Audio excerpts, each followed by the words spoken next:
છો આશા રાખું છું કે તમે બધા સહકુશળ હશો. હું પણ સહકુશળ છું. આજે 11 મે 2026નું કરંટ અફેર લઈને તમારા માટે હાજર થઈ ગયો છું.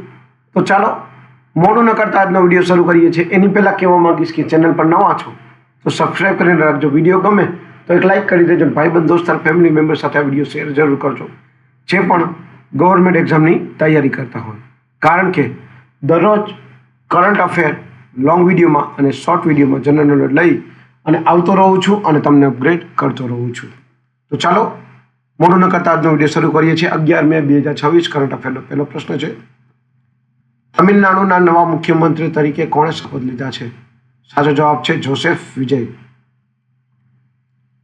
બીજો પ્રશ્ન છે, ઇલિડ રિમહાન મિસાઇલ કયા દેશે વિકસાવી છે?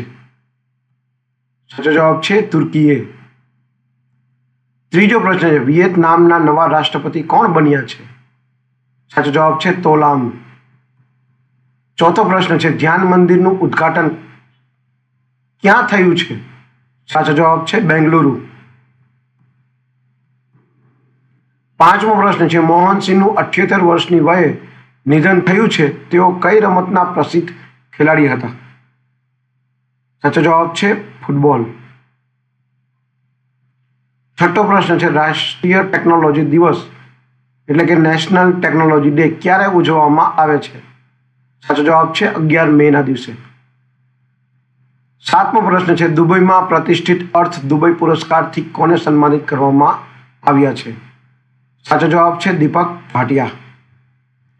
આઠમો પ્રશ્ન છે, કયો દેશ પ્રતિષ્ઠિત 2026 એશિયાઈ વેઇટ લિફ્ટિંગ ચેમ્પિયનશિપની યજમાની કરશે? સાચો જવાબ છે ભારત. નવમો પ્રશ્ન છે, પીએમ મોદીએ કયા અત્યાધુનિક સુવિધાઓથી સજ્જ સિદ્ધુ હોસ્પિટલનું ઉદ્ઘાટન કર્યું છે? સાચો જવાબ છે હૈદરાબાદ. 10મો અને છેલ્લો પ્રશ્ન છે, મુંબઈ સ્થિત પશ્ચિમ નૌસેનાના કમાન્ડના આગામી flag officer commanding in chief તરીકે કોની નિમણૂક કરવામાં આવી છે? સાચો જવાબ છે સંજય વાત્સ્યાયન.